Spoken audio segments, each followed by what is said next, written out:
Hello, this is Jeannette Van Houten from Assistive Technology Consulting in New Jersey, and today we're going to talk about virtual learning and students with complex needs. Now, we've been doing this since March, and we're all on that learning curve. It's an all new field for us, right? We've done video capturing, we've done some YouTube videos, right? But this is the first time that we've had to teach our students over the internet. And when you're talking about complex needs students, this is a huge challenge, right? So I'm going to talk about the things that I've learned over the last 3 months and maybe give you some ideas of what things that you can do. So you can reach out to me via email or my website.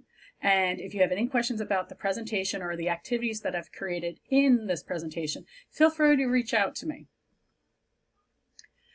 These are our goals and objectives for today. Understanding the importance of lighting, creating tools and prioritizing those needs, understanding your shifting role as an educator and a therapist, exploring alternative access, and discovering new ways to use old tools, or maybe discovering new tools. So today we're going to start with tools, right? And these are the things that we need to virtually learn or virtually teach, right? The first thing you needed was a computer, a Chromebook, or a tablet. You needed a microphone, and you needed lighting, right? Majority of us, as we started this, we used whatever we had on hand. So we used our own personal computer or the school's computer or tablet. We used our microphones that were built into the computer, or we used a headset that had a microphone. And lighting. We used whatever lighting we had available to us in our home, right? That's what we had, right? So I created my own personal wish list. Now your wish list will look very different from mine right now, right? So my wish list included a second monitor. Since I've done this, I've added a third monitor, right? A mount for my tablet so that my hands were free. External mouse, external keyboard.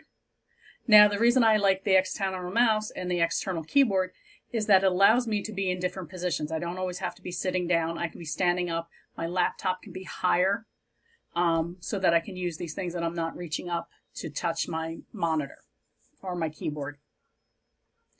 USB ports, you're going to need extra because when you add a mouse, a keyboard, and all the other things, you're going to need more, right?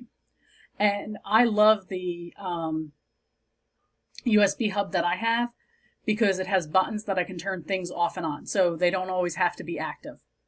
Adding a blue screen or a green screen. Now, the one behind me is a blue screen, right? I have a green screen off to the side of me, right? This is bulletin board paper. That's all it is. I bought it up at Staples, right? It's all they had. They only had blue. So I was like, blue is better than nothing. But since then, I've heard that teachers have used tablecloths from the dollar store. They've used bed sheets, and they've gotten green bulletin board paper, right? So it doesn't have to be fancy and it doesn't have to be expensive. I have a doc camera. I found the doc camera worked for me so that I can send off documents to my students immediately. I could model typing because the camera comes above it and I can model, right? You can use your cell phone as a doc cam.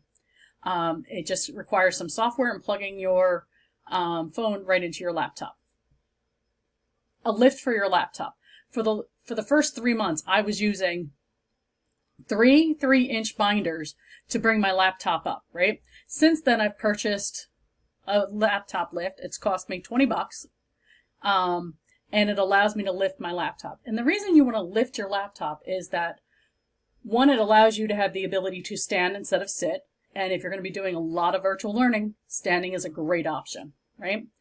Lifting your laptop also, your students don't get to see in your nose nostrils, and it keeps your neck upright and it makes you look into the camera, right? Because most of the time what I'm seeing is teachers down here, right?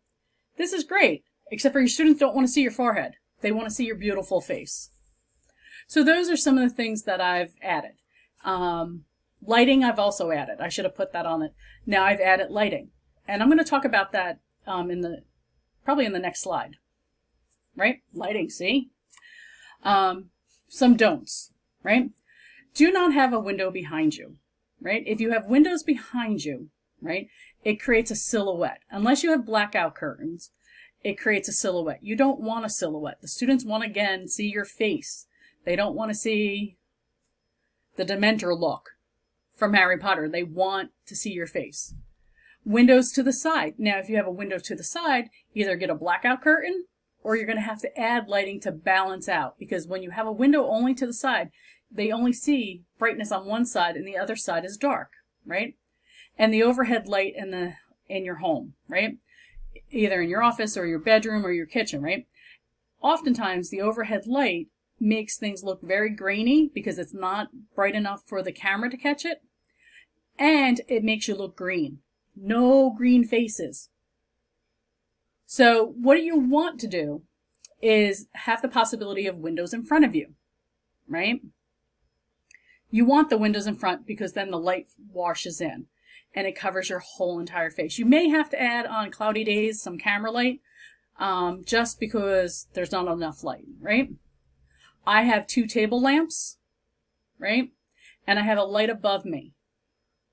The light bulbs I used are daylight bulbs. They're on the left is a 60 watt, on the right is a 40 watt, and the above is a 40 watt. And they're all LEDs, so they don't get really hot, which is lovely in the summer. But they give you a nice, beautiful glow, right? You'll see some places in this presentation where I didn't have good lighting, and you can see the difference.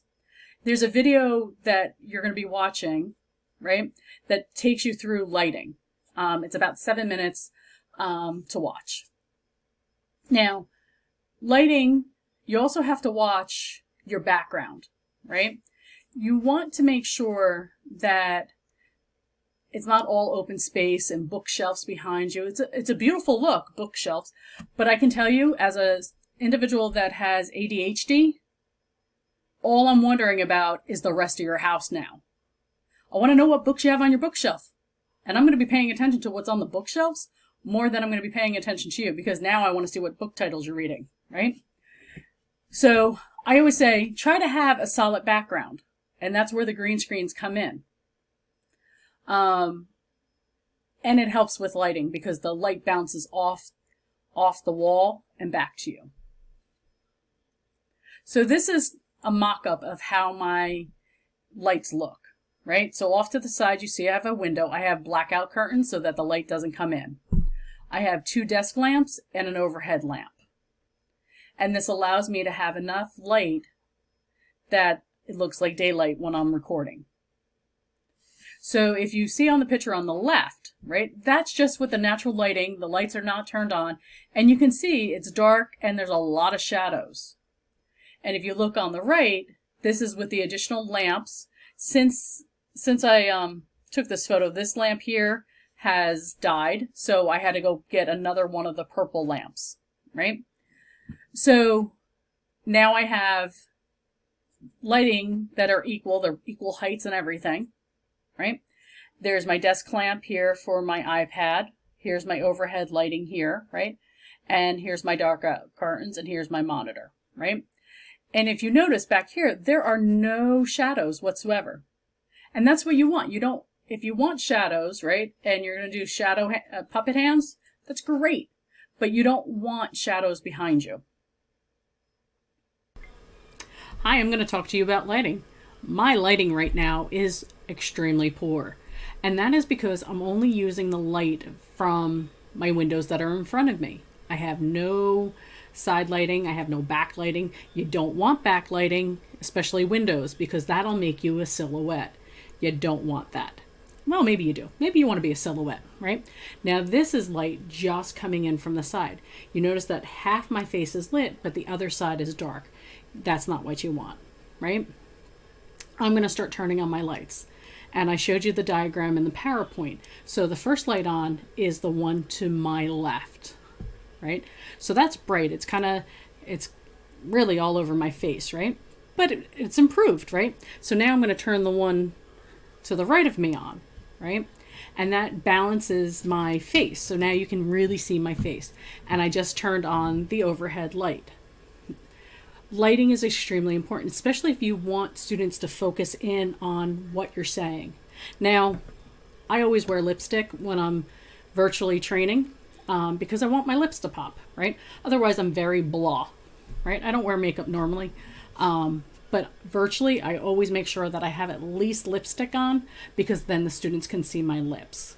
So that's your tutorial on why lighting is so important. But you want to make sure, again, no backlighting with your windows to the back of you.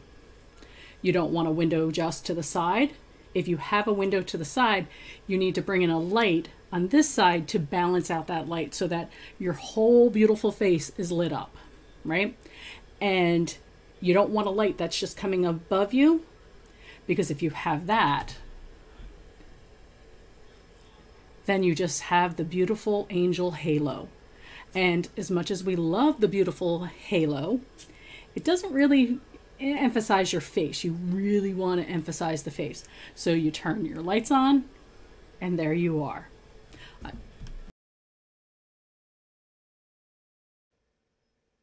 The hurdles, and goodness gracious, there are going to be a lot of hurdles, right?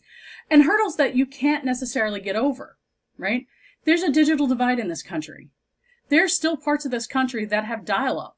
There's still parts of this country that don't have cable access. They're either using satellite or dial-up, right? So, and you're looking at the hardware issue. We take for granted that everybody has a computer, a tablet, a phone that they can use, right? But that's not necessarily true. There are families that have one computer for 5, 6 people, and they all have to share it. And they don't have Wi-Fi, so they may have satellite, they might have dial-up, or they might be using the Wi-Fi off their phone, which makes it slow. Limited access to tools. We take for granted that everybody has a printer in their home. And the majority of people don't have printers in their home. Most people no longer print things, and if they have to print some, they'd rather go to Staples and pay 5 cents, 7 cents for a print. So when packets were going home electronically and the teachers were saying, just print it out, parents are like, where am I getting the printer from? Or where am I getting the ink from? So there's very limited access to tools. Parents have limited skills. Yes, parents may be able to send you an email, they might be able to text message you, but they don't necessarily know how to implement technology with their child at home.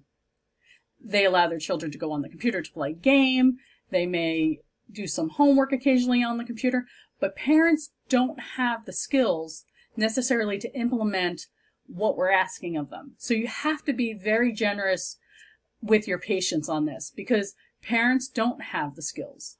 And the ones that do have the skills get annoyed because everyone else is lagging behind.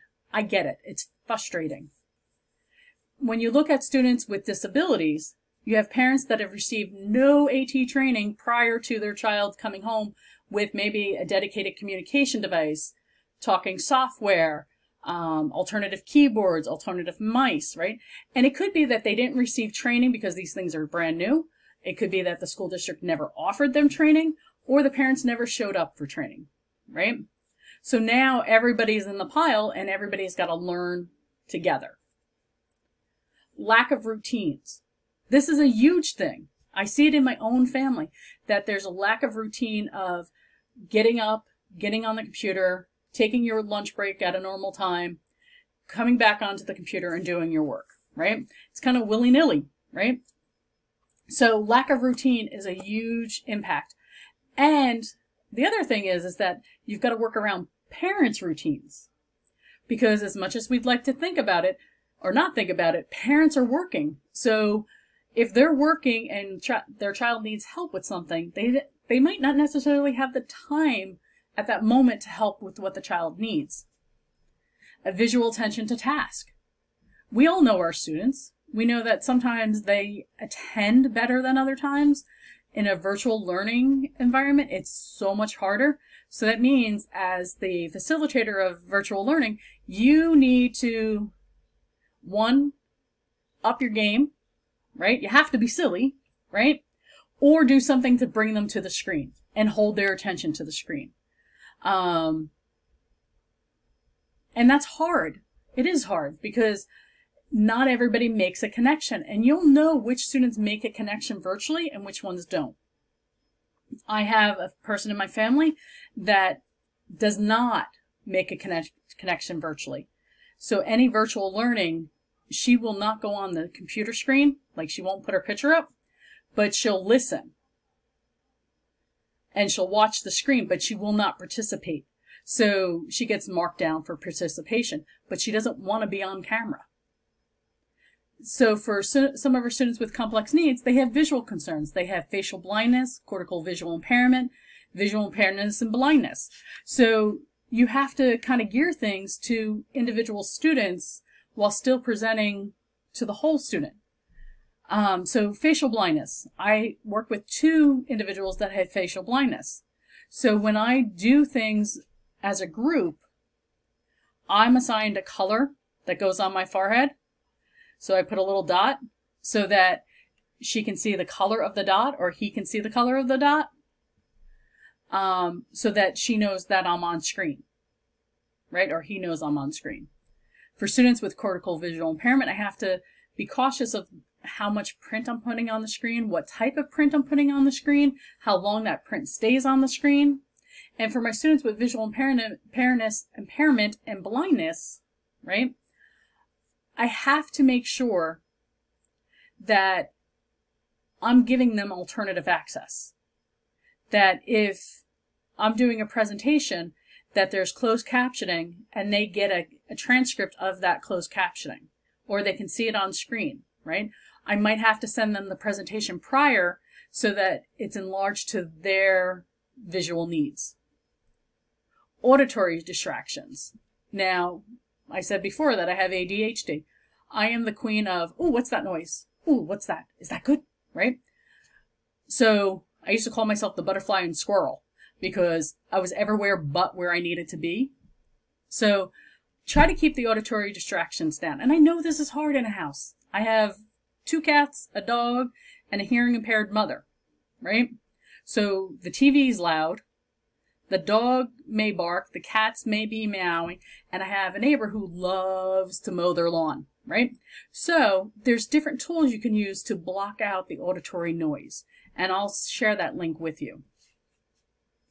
Physical access. A lot of our students with disabilities that have complex needs struggle with computer access, right?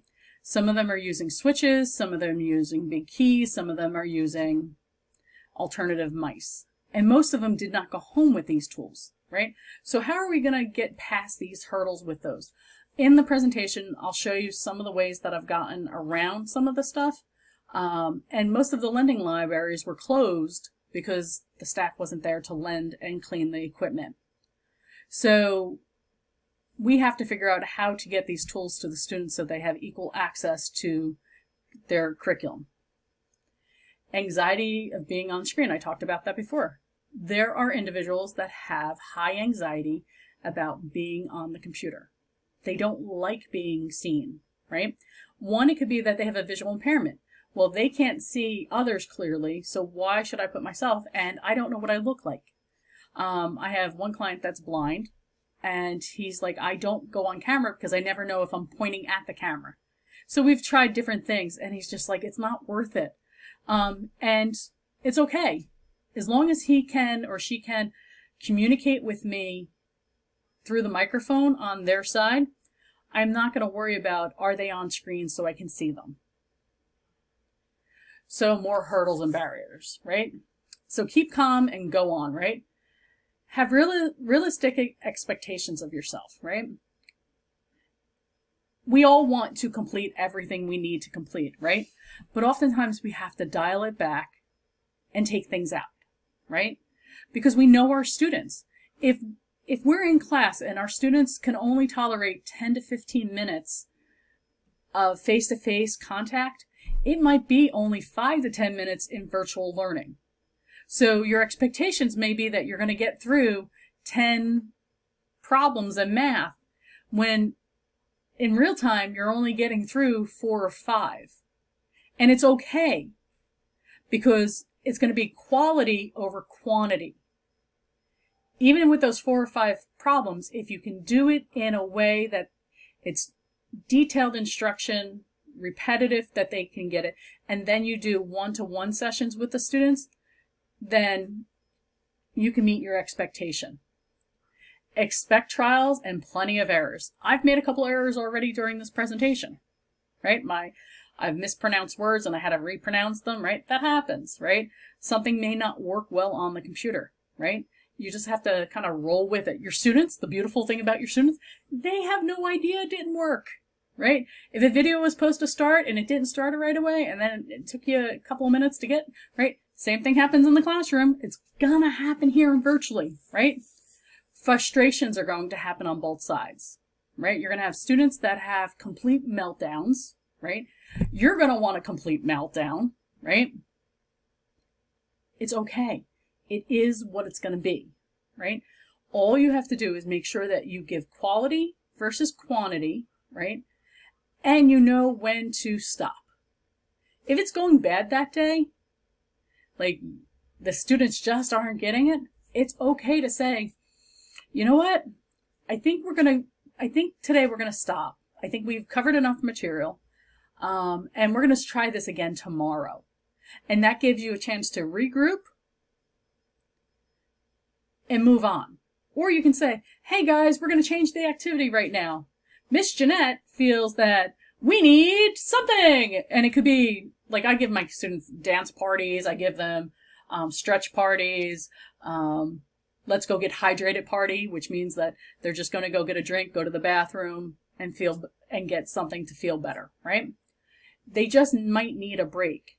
And the more breaks you give, sometimes the better. Sometimes it's not because they don't come back. So your role. You need to embrace your new role. In the classroom, you are the queen or king of the domain. That is your home. You run it, you know where everything is, right? And you're good at it. When you become a facilitator, right, it's all about the conversation and teaching others, right? That's because your students and parents are now their producers. When a student with complex needs something, right, the parent has to be the person to set up the computer. They need to position their child. They need to get all the equipment that they may need for that child. They need to make sure it's okay. This is all things that you did in the classroom, right? So now that's on the parent. And we discussed that sometimes they didn't have the experience of that, and it's a learning curve. Even now, it's still a learning curve because it's not something they have ever done. Set your limits. I have students and clients that I see. I go, you know what? Today's activity, we're going to work on target practice. You're learning how to use your new mouse. And today we're going to work on target practice. I'm going to set a timer for 15 minutes. And I'll put a timer in my PowerPoint that just keeps rolling from slide to slide. And it's 15 minutes. When that 15 minutes is over, I go, guess what? You're finished. You've done your 15 minutes of work. Congratulations. You did a fantastic job. Miss Jeanette's going to get going now, and you've got the rest of the time to maybe relax before your next session, right? Know your limits with your each student, and know your limits, right? Get out of your own head. You don't want to know how many times I recorded this presentation. And the reason being is that I didn't like the way it looked. I didn't like the way it sounded. I didn't like that I stumbled over so many words, right? And I kept saying, oh, that's not good enough. Oh, they expect so much more. Honestly, I don't know what you expect. I don't know you, right? And never do I know who I'm presenting to, right? But we have this lovely voice in our head. I call it the naysayer. Everything's, no, not good enough. I have to try a different way. Oh, they didn't get it. It was all about me, right? Shut that one up. I wish my head at times had the control key where I could just tell it to shut up. Because that is about your confidence. That's about, you want to put the best foot forward, right? Your students love you for who you are. Your parents love you for who you are. They know that this is a different way of teaching, and this may not be your forte, right? We're not all great at virtual teaching, right? But all it is about doing your best. So get out of your head. So when we look at no tech, low tech, shared tech, right? There's times that your students have no tech, and it's all about strategy and finding out things that work for them and seeing if you can get your hands on things, or maybe the parents are willing to buy something from either SD or Amazon, right? And it's okay. And then there's students that have only the low tech, right? They only have static things, right? Or they only have yes, no, right? And that's okay. And then they have shared tech. And shared tech means your student might be sharing your screen with all the activities on the screen, and you may have dwell set so that when they're moving the mouse, if it dwells for so many seconds, it goes off, right? And that's on your side, not on their computer side, right? Because sometimes students are using Chromebooks and you're using a PC. You have more settings that you can control things. Be silly. Honestly, the best thing you can do is be yourself, right? And enjoy virtual learning. This is another connection, right? For some students, this is the best connection because we know they love watching cartoons. We know they love watching videos on YouTube, right? You become your own YouTube video, right? Dress up. There's sometimes that for one of my students, I'll put on a clown nose and a wig just because I find out he pays more attention to me in a clown nose and wig. I don't know why, but he does. And I'm okay with it, right? Build in some anticipation. So, hey guys, Miss Jeanette's got a secret. If we get through these 5 math problems, Miss Jeanette's got a game. But we have to get through these 5. Are we ready to get through those 5? Because I'm telling you, the game Miss Jeanette's got is really fun. And it's something you've played before. And we've played it in the classroom. Are we ready? Right? Get them excited about it. Because if they can get through that, and sometimes I'll throw up a math problem, right? I'll put it up on screen and accidentally put the game screen on. So they go, oh, what was that? Oh, I'm sorry, that was me. I hit the wrong screen. That was the game. Are we going to finish this math problem? I'm really excited about the game. And it helps them move forward. Hurdles and barriers here, right? We are spending a ton of time on the computer, more than you've ever spent, right? So to help with the eye strain, and I guarantee you're having it, this is where your eyes feel really dry and itchy, right? Even though we're in allergy season, right? But they feel dry and itchy. You're starting to get like headaches. You're getting neck pain, right? Sometimes you're getting some shoulder pain. And that's about ergonomics and eye strain. So let's talk about eye strain first. Anytime you spend a great amount of time on the computer, any more than 20 minutes, right? You should turn away from your computer screen for 20 seconds, look 20 feet away for 20 seconds, right? So I have a tendency to look out the window. I might turn this way and look out, I might pull the curtain back and look out this way for 20 seconds. The other way is that for your students, if they don't understand that rule, right, is to tell them, okay, everybody, we're going to close our eyes for 20 seconds, right? You're going to close them really tight like you're scared, right? And you go 1, 2, 3, 4, 5, 6, 7, 8, 9, 10, 11, 12, 13, 14, 15, 16, 17, 18, 19, 20, like a surprise! And that gives you the same exact as looking out for 20 seconds, right? And if they can't do 20 seconds of eye close, 5 seconds is fine, 10 seconds is fine, right? And you might do it twice, right? And this is to get the eyes closed and stretch those muscles, right? Because it is an eye strain. The other thing is poor ergonomics, right? And this is why you should either stand or sit or do a combination, right? And you want to make sure that everything is okay, right? You don't want to be hunched over your computer so where your shoulders are rolling forward, right? You want your shoulders back. And when I'm presenting, I have a tendency to kind of put my hands to the side of the of the chair and kind of pull down so that I'm stretching my arms, right?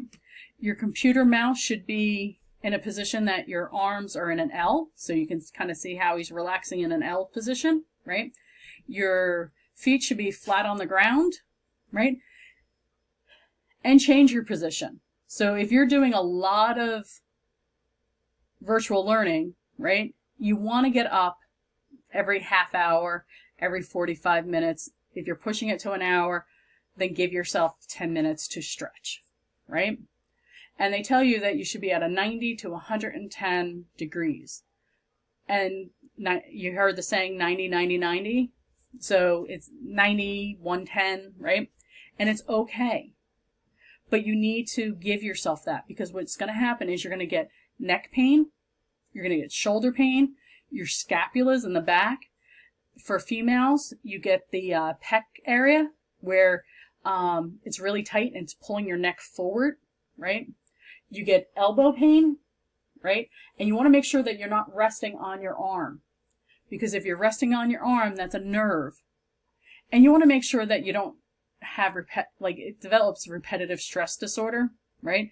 Carpal tunnel, right? So you want to make sure that you give yourself a chance to break up the sitting and standing, right? Standing is so much better if you can do it, right? Sitting oftentimes is what we'll end up doing. The room, okay? So this is setting up your classroom, your virtual classroom. And there's a bunch of different ways you can do this, right? When my students sign in, they know they're going to see my blue screen wall, right? They just know it because that's what I've been doing for them. Every once in a while, I'll surprise them with a new background. I might put like the ocean there, or I might have taken a picture of my garden and put the garden behind me, right? You can put any type of background you want. I have a tendency to go for the solid color, right?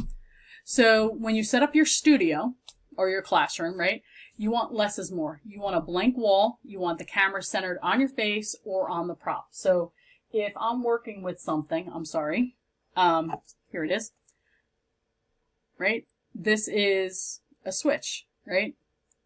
If you're working with something, you want it to be center of the camera so that the students can see it, right? You want to have a visual timer, right? So if you tell the students 10 minutes, they should be able to see 10 minutes. For some people, they use a website that the camera, the screen is shared with the timer in that. I have a tendency to put it inside the presentations, right? Be ready to go. Have everything at your fingertips. I have a container that has all the things that I'm going to be using for that day for each consumer that I'm working with or each student I'm working with, right? Pre-record some content, right? This gives you and the students a break from being constantly live. It also allows the students to rehear stuff multiple times. It's that pre-teaching and the post-teaching, right? So I will, if we're reading a story, I might give them a YouTube video of that story, right? Or I might have recorded the story for them, right? And they can re-listen to it. If it's a history thing, I might have created a PowerPoint with me talking in it, and they get to see me and the content, right? Silence is bliss. So a lot of my pre-recordings are done at night, because then I don't have to worry about anyone cutting their lawn, leaf blowing, the dog barking, the cat's meowing, the TV too loud, the doorbell ringing, none of that. So I have a tendency to do it really early morning or really late at night. So this is what my studio looks like, okay? So here's my blackout curtain. I've changed these curtains since because this was allowing light in. Here's my iPad, my blackout curtains. Here's my light. I have 2 of these now instead of this one here. My laptop lifting. This was with the 3-inch binders. Now I'm on a lift. My dock camera is right here. Here's my microphone. I have a Yeti microphone. You don't have to get a Yeti microphone, but it was the only thing available. I couldn't even buy headsets in March. Here's my extra monitor. I've added a second extra monitor, so now I have 3. I have my laptop monitor plus 2 additional monitors. Here's my blue screen. Here's my light, right? And then here's my other green screen. I'm starting to use the green screen more because I'm starting to do some activities in PowerPoint that become like little movies. So I use my green screen then. Green screens are great if you want to put yourself into content. And I'll be showing you later a piece that you can do that with. So Bitmoji Rooms, I know they're all the rage right now. Everybody's creating them. And these are great. But for our students with complex needs, you want to make sure that you decrease the visual clutter, right? Have a purpose. Does it encourage thinking? Does it have a visual appeal for your students, right? Does it match your classroom style, right? Some of the Bitmoji Rooms that I'm seeing are the way that people love to have their classroom. Last time I checked, we don't have chandeliers in our classrooms, but a lot of these Bitmoji Rooms have chandeliers, and that's great. All fancy, all girly, right? Make sure you have enlarged targets. Have a help button so that your students or your parents can get in touch with you quickly if there's a problem. Consistent navigation. Those are things that you need to look at. And model the content before you expect them to use it. So if you have a Bitmoji Room, go through the content with them so that they know what's expected of them. So I'm going to show you a very basic Bitmoji Room that I've made, right? So we were doing the book Charlotte's Web. This is a video that links directly to the full audiobook of Charlotte's Web. This is an activity that we will be doing that is story mapping, right? This is where they're going to create their rough draft. This is where they're, to make sure that they have all the content. Here's the editing checklist. So that's when I sit down with them and we go through the editing checklist. This is their rubric so that before they hand it in, they've made sure that all the points that they wanted to talk about are there. And then here is the submit button. Now, for my students with complex needs, right? So this side is for the Gen Ed and LLD class, right? This side is for my complex needs students that push into these classes, right? They might be working on who, when, why, what was the problem, where, and how, right? So each one of these takes them to an activity so that they can navigate to that activity just as easily as everyone else, right? And sometimes I'll even take a rubric and have a rubric over here for them. Access, yay, right? So there are different ways to access the computer, right? And have an alternative mouse. One of the ways you can do that is use the keyboard mouse use, right? So to turn on the mouse keys, you go, so this is for a PC. You open up Ease of Access Center, you click the Start button, the control panel, Ease of Access, and make the mouse easier to use. You go under the mouse with the keyboard and turn on the mouse keys. And that will allow you to use the keys on your keyboard. So like U might be up, D might be down, L might be left, R might be right, so that the students can move around the computer screen with letters. And you can set your own specialized keys. Or they might be using the extra keypad. So that's for students that can access a standard keyboard. For students that need a joystick, right, you can have an Xbox One controller or an Xbox One controller joystick, and that can actually mimic mouse control, and they can use it with an on-screen keyboard. Logitech came out with an adaptive gaming kit. It's $99 and you have access to, I think, 10 switches. So it's like $10 a switch. You can't buy it cheaper than that. And this is if the student has a switch interface.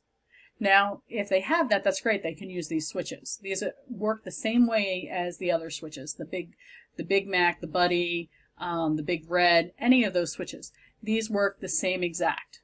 There's even a micro light type of switch in here.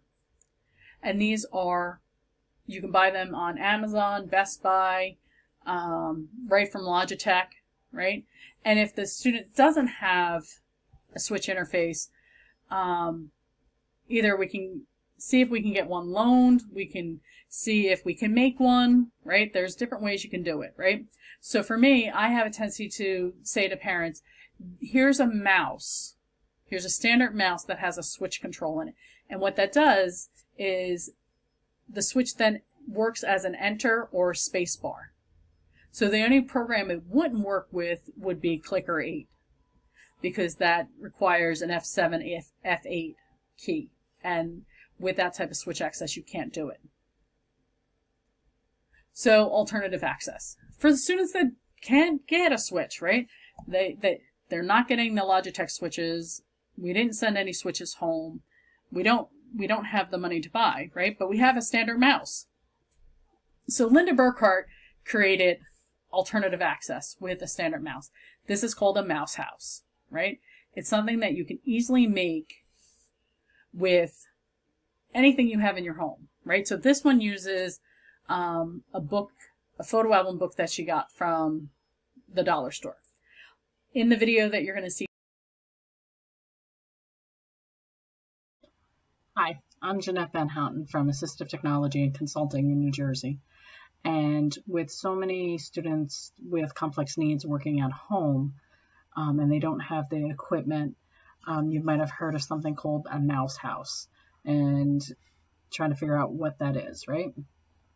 So what a mouse house typically does is keeps the mouse stable so that the left mouse click can be clicked, right? The majority of our students with complex needs use a device like this at school. It's a single switch button that when clicked will activate as an edit or an enter or a space bar, or if you're using clicker software, it would be an F7 or F8, right? And they need a switch interface. Majority of people don't have that stuff at home. So I'm going to walk you through how to create a mouse house. You can use pretty much everyday items that you have at home, and I'm going to just walk you through it. So now we're going to talk about how to create a mouse house so that you can turn your standard everyday mouse into a single switch button, right? So the things that I've collected that I have around my house is a plastic container, right? I got that at the dollar store. I use it for storage of little items, right? I have my Samsung box when my phone came in. I have a coupon wallet, right? And then I have a really old Nook cover that was hanging around the house, right? These are things that I'm going to use to put the mouse in, right? The other items that I'm going to need is tape. I happen to have Gorilla Tape here, right? I also have two-sided tape. The tape type of tape doesn't really matter. I like Gorilla Tape because it's nice and sturdy, and I know it's going to stick for a while. And then the items that I have for the left button is I have a small piece of wood. It's probably about a ½ inch. I have a cork from a wine bottle. I have a bead that I nicked from the arts and crafts closet, right? And then I have this little ping pong ball, which happens to be an eyeball left over from Halloween, right? So those are the items that I have that are hanging around the house. The first one I'm going to show you is the plastic container, right? You're just going to lay the plastic container down, right? And you're going to put a piece of tape at the bottom of the mouse, right? Just so that you can stabilize the mouse. So there's my little piece of tape, and into the plastic container it goes, right? You can lay the cord. If you don't need a lot of cord, you just kind of like push it in there a little bit, right? Mine wants to stay on one side, right?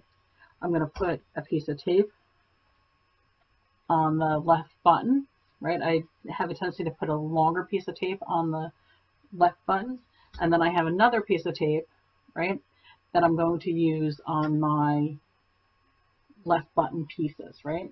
So the first one we're going to try is just the piece of wood, right? I'm going to put a piece of tape on the top, right? I'm going to lay it down on the button, right? And I'm going to close the container. And there you go. That's your mouse house. Fast and easy, right? If you turn it around, it's a larger surface and you can still use it, right? Pretty much you can change it in any direction as long as if you hear the click, then you're good to go, right? So I'm going to change out the little piece here, right? And I'm going to go put the bead in, right? And there you go. Still working, right? So the next one I'm going to show you, right, is my Samsung box. This box is much deeper than I normally use, but since I have some nice items that are a little bit higher, like the, let's take the bead off and we'll put the eyeball here, right? Now when I close this over,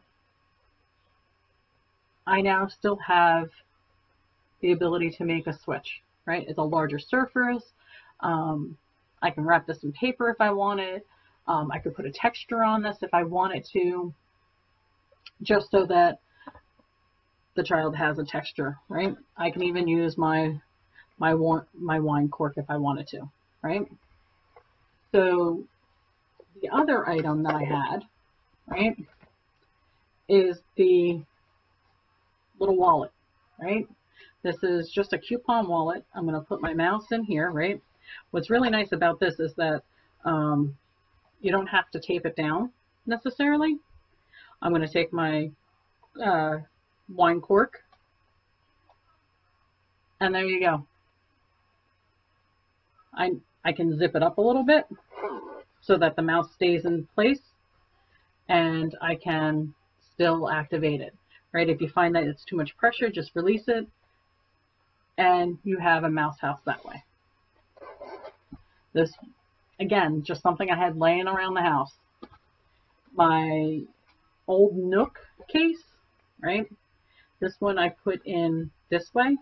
You are going to need a piece of tape at the bottom of this to stabilize the mouse. So just put your tape down, mouse, and my cork, and there's my left mouse click. I can turn it around this way so that it's easier to use, right? You can change the mouse direction if you want, so that there's a higher ledge, which means that it'll take less effort to press. So that's my mouse house with just items that I have laying around the house. You'd be amazed how many things you have laying around the house that you can use to create a mouse house. I hope those helped, and you all have a good day.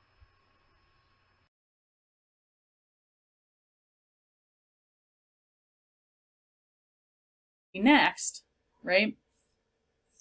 This I created. Camera Mouse is a program. Oh, see, I made a mistake. Whoop. So that was I will send you the video of the mouse house. I'll actually import it into this presentation. And I show all the different ways that I made the mouse house with things that I had at the house. Nothing special. I was using duct tape. If you don't have duct tape, any tape would work. Okay? So another way is, we were just hearing about it, is the camera mouse, right? And this video explains the camera mouse. Camera Mouse is a program developed at Boston College that allows you to control the mouse pointer on a Windows computer just by moving your head. Camera Mouse is available for free download at cameramouse.org. Let's demonstrate the use of Camera Mouse. When you start up Camera Mouse, a live feed of the video from your webcam appears in the Camera Mouse window. Select a feature for Camera Mouse to track. Here we are selecting. Now I have a tendency to use my nose just because it's prevalent out there. Right, left, the mouse pointer follows. You can tell whether the mouse or Camera Mouse is in control by looking in the camera mouse window right below the video. Let's open the camera mouse settings window. First, so when it comes to the camera mouse, right, what's nice about it is that you don't necessarily need to have, she had perfect access. She was moving her head nice and slow and methodical, right? Now, our students don't necessarily have that. They have the big swiping movements, right? And that's okay, because majority of the time what we're looking for in the camera mouse is that we're making cause and effect activities or something that they can select with big head swipes, right? So it may not be perfect, but it's a great way to continue working on access and head control even. So this is something I made in PowerPoint so that when my students and I are working together, right, this shows on their screen, and their partner, because this is partner assisted scanning, which means that who's ever on their side with them, I can see where they can call out what they're moving towards, right? Now, if I share my controls with the student, then they have control over my mouse and I can see where they're pointing. I wish I could see, if they're using their eye gaze system, I actually can see where they're looking. So I might put this up and come in and watch them. Now, when I use, go into their communication device, I don't use Zoom meetings or Google Meet. I actually use TeamViewer because I want to be inside their machine. I want to see what they're doing. But this allows them to communicate. So the way this works is if I wanted to spell cat, I would look over at blue and then look over at red. So that's telling me it's a blue letter and it's C. Then I might look at red, move my head down, and red again. Oh, that's A. And then for T, I'd look down at orange, then look down at the T, right?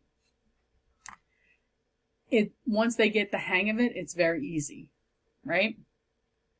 So this is an activity that if my students need to work on direction, like they're trying to tell me where they want to go, right? So they might say, I need to go to red, I need to go to green, I need to go to black, go black again, go up a little to red, go to black, right?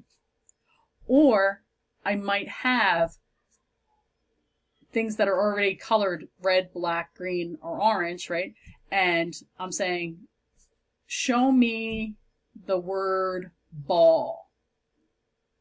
And it might be the orange, and my student can look over at the orange, and the parents will be like, they looked at orange. Oh, good job. That's right. You looked at orange, right? But I prefer to have the students have my control of my mouse at that point, because if they're using the camera mouse, then I can see where they're going, right? So this is another way that I can allow students to have choices. These are boxes that I can import photos to, and the number, it stays the same 1, 2, 3 all the time, and the pictures just change, right? So it depends on what we're working on. If I'm working on communication, those 3 items stay the same exact all the time. They don't move, right? If we're working on vocabulary and they're doing like a close activity, those things might move. Same thing with these. This is yellow, blue, green, yellow, blue, red, right?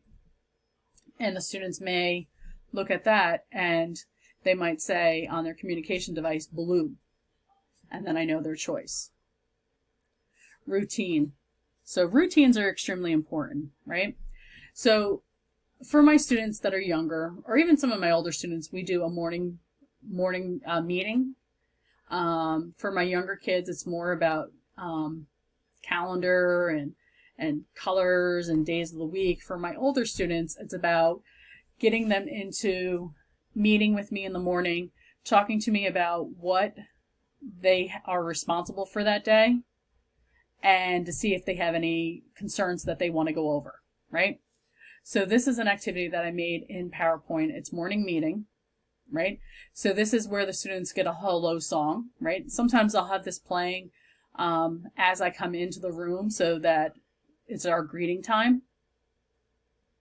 And then this is an activity, who is here? And typically I have depending on how many students, some days I only have 3 students that show up on screen because that's all that could come. Some days I have 4. So this allows me to say to them, who's here today? So Karen, are you here today? Or is Karen not here?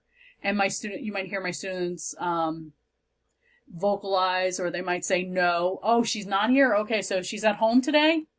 And then I click on home and home goes up, right? These are trigger buttons within PowerPoint. It means that I have to be right on that button.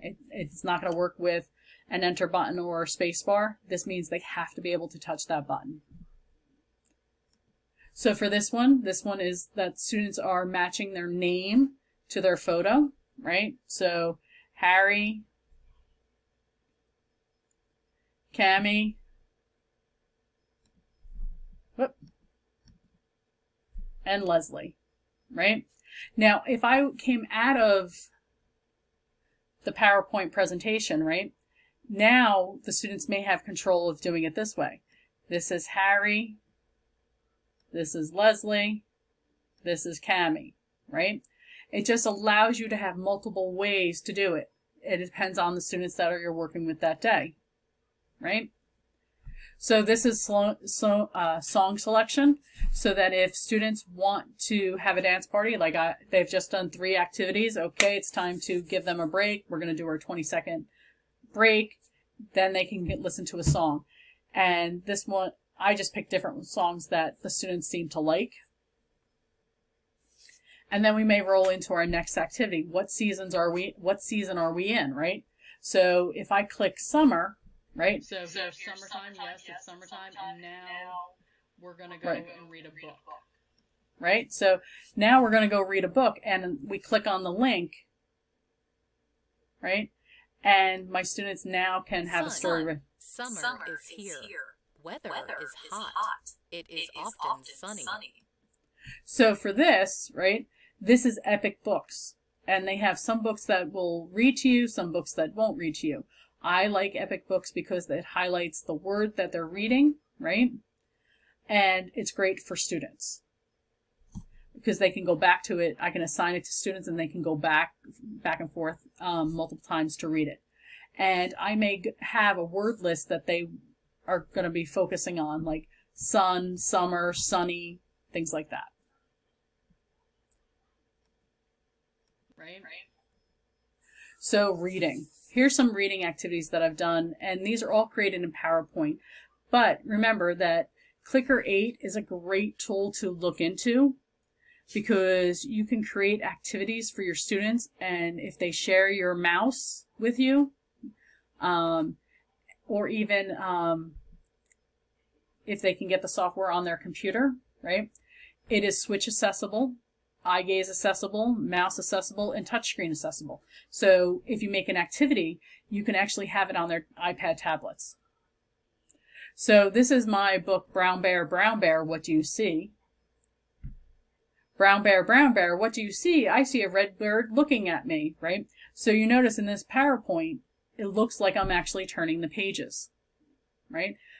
It's just something that I've done in PowerPoint. It's not even, it's with transition that it makes it look like a page is turning, right? So it goes blue horse, what do you see? And then I've given them choices down here and they can pick a choice and then we'd go to the next piece of the story, right? This is a transportation activity and this is a plane. So now my plane moves, right? So I've given them the sentence, I've given them a little animation, right? This is a truck, right? And my truck moves across the screen, right? This is so now the students are given 3 choices, right? And then they go, this is a plane. So it moves up. Now again, if you come out of full screen view, right, you can have the students move this into position, right? But the animation allows them to use cause and effect to participate in the activity. And that's what you want. So here's a play the video with a PowerPoint, right? And down below, you can work on who, what, outside. So these are the core words that you'll hear about in the story. Whoop. And I wanted to have a core board with the story that goes from each page when they're listening to the video. So for writing, I made errorless writing activities, right? So if the students don't have access, they can use A, B, C, D, E. Or if I know my student can only do 3 choices, A, B, C, right? And this, again, is a trigger button. And it says, and it'll move up, I wear a hat. And I might repeat this story multiple times for each sentence. And then once they're done, I will print out the story that they've created. And that's their errorless writing. This is making words. So today we're going to make the word cat. So we're going to go C-A-T. And you notice I didn't click right on the word, right? And here's my picture of a cat. You don't have, I didn't make, this is more errorless. This is just cause and effect, right? So now we're going to make the word b-at. So now we're going to take the C away. We're going to throw it in the garbage can. And we're going to put the B up. And that's a bat. Oh, there's my picture of my bat. That's a bat you hit a ball with. So now we're going to take the B away and we're going to put S. Oh, we sat. Where did we sit? It would be sit, but where did you sat? That doesn't even make sense, right? He sat on a chair. So this will take the B away and we'll put the H up. It should have been the S away. And now there's a hat. Johnny has a hat on his head, right? So there's a whole bunch of things you can do within PowerPoint.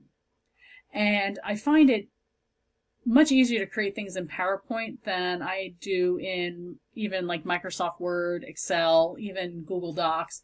I like that I can manipulate things and put things in squares and circles and shapes.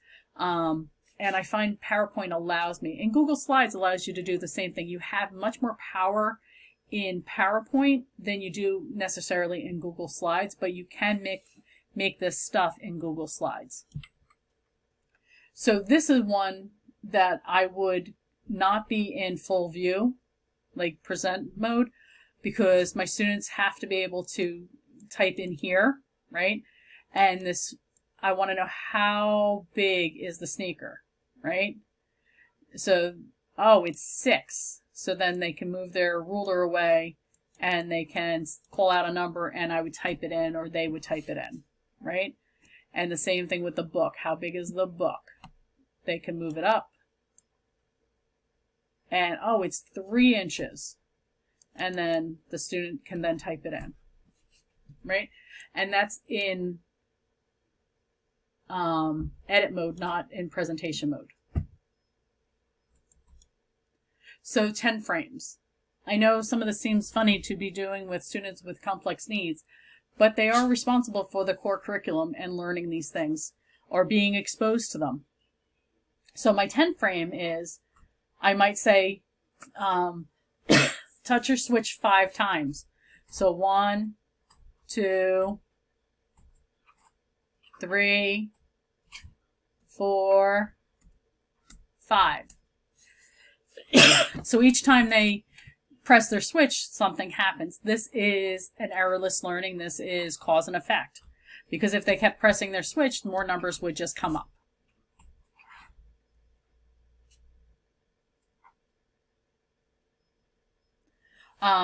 So this is roll the dice, right? So what this is, if you have not had a chance to check out lesson picks, highly recommend it. Because what happens is that now you can play games right in your PowerPoint by opening up symbol lesson picks. You have to log in each time.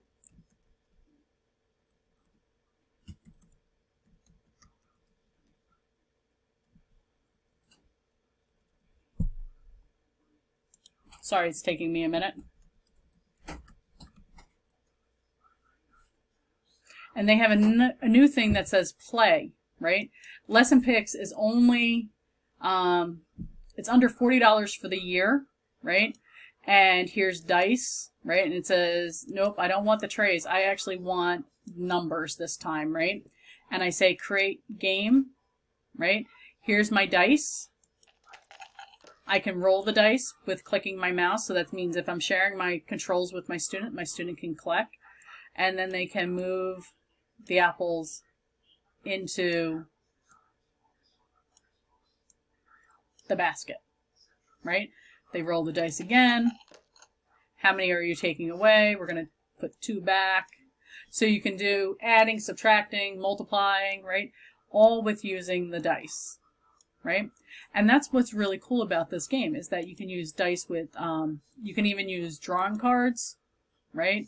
And it depends on what your scene is. So for me, I was doing this with Brown Bear, and I had different things they may see, and it would create the games, right? But you can even have a spinner, if a spinner is easier. So 1 through 6, create the game. Here's my, it took my tray. And spin the dice. Spin the wheel, right? So Lesson Picks is fantastic.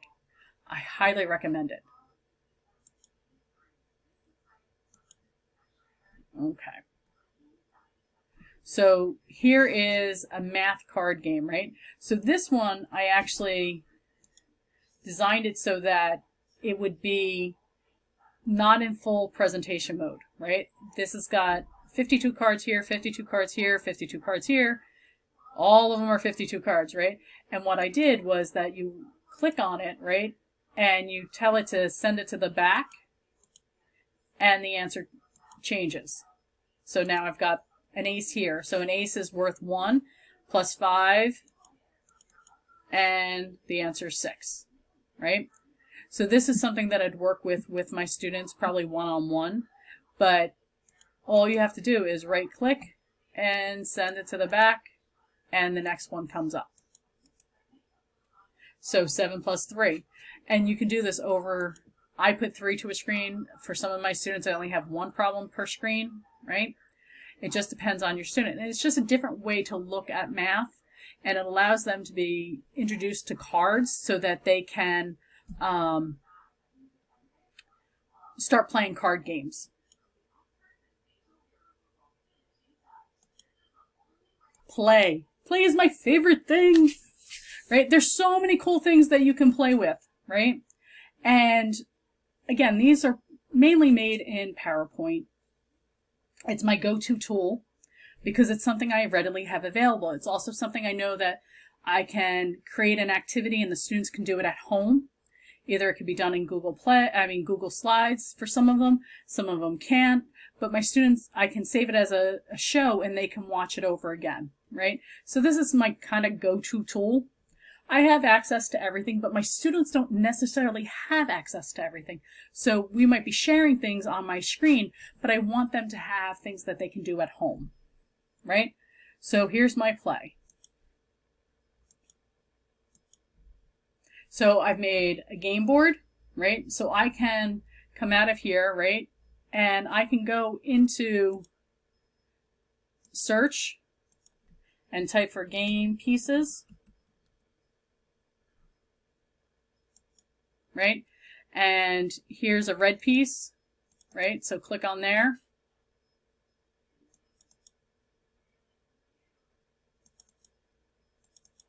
Apparently my thing doesn't want to click today, right? And you can, so I'm going to use jelly beans. So I can click, here's a jelly bean we're going to play with. Here's one on start. Somebody wanted to be, let's see. Oh, they wanted to be the runner. So now I've got the runner coming up. Right, so, and then somebody wanted to be, here's some game pieces. They wanted to be the pink game piece, right? Now the newer PowerPoint will always share, want to share design ideas with you. You just close it down, right? And then I might close this down so that my students and I play a game, right? Oh, let's bring that back up, because now I'm going to go into play. I'm going to sign back in.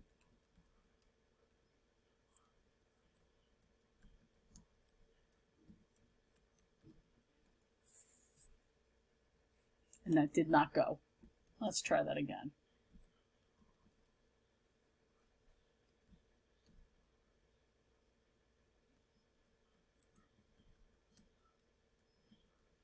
This is why you don't close it down in the middle of a presentation. Okay, so I'm going to go to play. I'm going to pull up the dice, and this time I want dots, right? And I want 2 dice. And here we go. Here's my dice, right? And I might set this up for core words. I might put it up for the story. I might do math facts. I can do a whole bunch of different things for this, and the students then can roll the dice. And if I share my control with them, they can move their piece 1, 2, 3, 4, 5, 6, 7, 8, 9, right? And they can go around with their game, right? So this is customized. I can just put anything I want on this board. This just happens to be the layout. I've made kind of like a chutes and ladders one, right? So that there's no numbers, students just follow, right? Here's, for these, I love playing Connect 4, right? And on this, right, I right click and say edit text, right? And I might say me, and Bob, right? So then the students just drag over their pieces into place. Now I can make animation out of this, but I really didn't want to do animation. I wanted students to be able to manipulate the mouse, right? Then this is my favorite. This is Battleship, and this is core, right? So with this Battleship, it's core words that we might be working on, right? And the student might have a screen of their own, and if I call out the word off, my students look for the word off. For some of my students, I have symbol sets. Up, they hit my ship. Is. Up, they didn't hit anything that time. Out. Uh-oh. Up.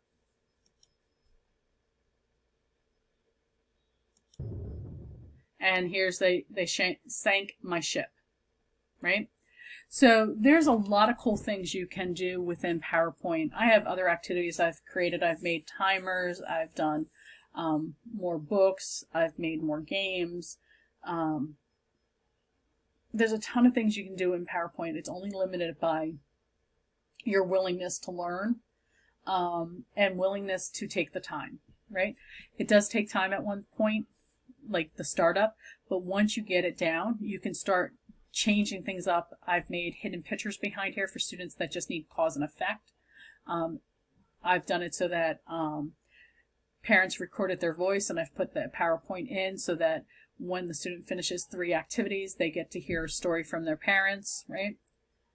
Here are some resources that may be helpful to you, right? Single switch cause and effect games, right? Make YouTube accessible. This is fantastic. This is actually a tool that you can use that makes PowerPoint accessible to students, where they have to press their switch every so many seconds to get it going. More switch games. Ian Bean has fantastic games to, they're all free. You sometimes have to sign into the website to get them, but 100% worth it. So I hope I was able to give you some resources that were helpful to you and that you can use for later on virtual learning. One of the things that I want to show you, right, is Crick software. If you've never seen Clicker 8, this is a Clicker 8 sentence grid, right? So the sky is sun, right? So that's what the student's written. There's sky's sun. Right? You can, over here, you can go, there is one sun in the sky, right? So I can close that.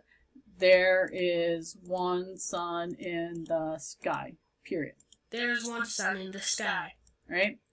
You can go in and you can, so that the students are copying the sentence.